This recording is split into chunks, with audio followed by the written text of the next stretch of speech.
menyertakan perizinan Badan POM. Misalnya produk jamu, obat, misalnya ya.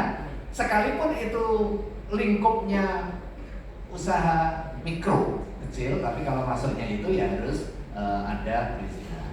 Kemudian kemasan tidak diperkenankan. Sekalipun substansinya halal, tapi kemasannya atau namanya atau aromanya dan lain sebagainya.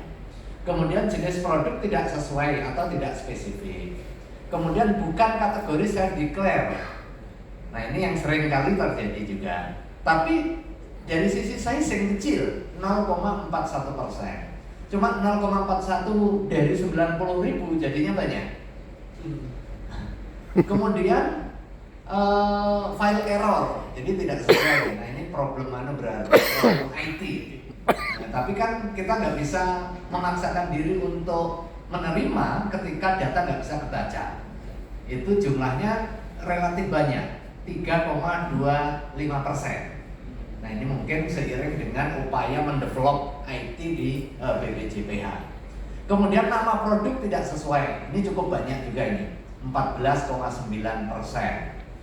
Jadi nama Juminten tapi laki-laki, nah, jadi kan nggak pas juga. Ini nggak bisa disertifikasi. Ini contohnya saja. Kemudian foto produk tidak ada, tidak sesuai. Ada produk keripik misalnya, tapi fotonya orang lagi ngobrol. Nah, itu contoh-contoh sederhana yang nggak mungkin kemudian nanti dilanjutkan. Kecuali ada perbaikan. Kemudian bahan tidak ada, jadi masuk ke kita bahannya nggak ada, nggak disampaikan. Ini cukup banyak juga. Artinya di sini pada tingkat literasi, baik pelaku usaha, pendamping atau kurasinya, Ya, ini kan kita terima kondisi faktualnya ini. Bahannya nggak ada, tapi bisa masuk. Dan ini hal yang sama juga didiskusikan pada saat LPH Universitas Brawijaya kalau nggak salah ya. Ini dokumennya nggak sesuai kok bisa gitu kan. Mungkin IT-nya hanya membaca, yang penting ada dokumen. Belum sampai bisa membaca dokumen yang diupload itu apa. Nah gitu. Sehingga itu butuh intervensi manusia. Kira-kira posisinya begini, ketika dipersyaratkan harus ada NIB yang dimasukkan ijazah misalnya, kan itu masuk, tapi ternyata nggak memenuhi persyaratan tadi. Nah, dan itu terjadi juga di dalam self declare.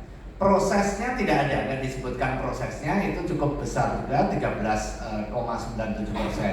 Sebagai informasi kepada masyarakat, kepada publik juga, mekanisme penetapan sidang halal itu tidak terpaku hanya masalah komposisi, masalah ingredient, tetapi juga proses produksi. Ketika ingredientnya halal, tapi nggak ada informasi mengenai proses produksinya, maka ini nggak bisa disidangkan. Nah, kemudian SH, sertifikat halal nggak dilampirkan. Nah, proses itu menjadi penting. Kadang orang bukan cuma tulisan proses aja, yang penting ada, ya nggak bisa disidangkan. Kemudian sertifikat tidak ada, ini cukup banyak juga, 44,28%. Jadi ada dokumen yang dimasukkan menunjukkan bahan-bahannya, tetapi nggak menunjukkan sertifikat halal atau ketetapan halal. Lanjut. Nah, kemudian penyebab ditolaknya. Yang pertama, bukan kategori self declare, ini yang paling besar. Kemudian yang kedua, yang itu 93% ya. Yang kedua, dia masuk positive list, jadi nggak perlu disertifikasi halal.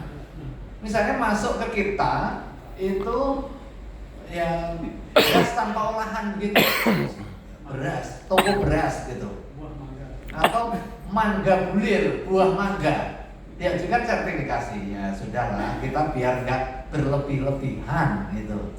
Yang penting kita sadarkan kepada publik, jangan juga ngejar target jumlah banyak, tetapi sesuatu yang nggak perlu disertifikasi disertifikasi.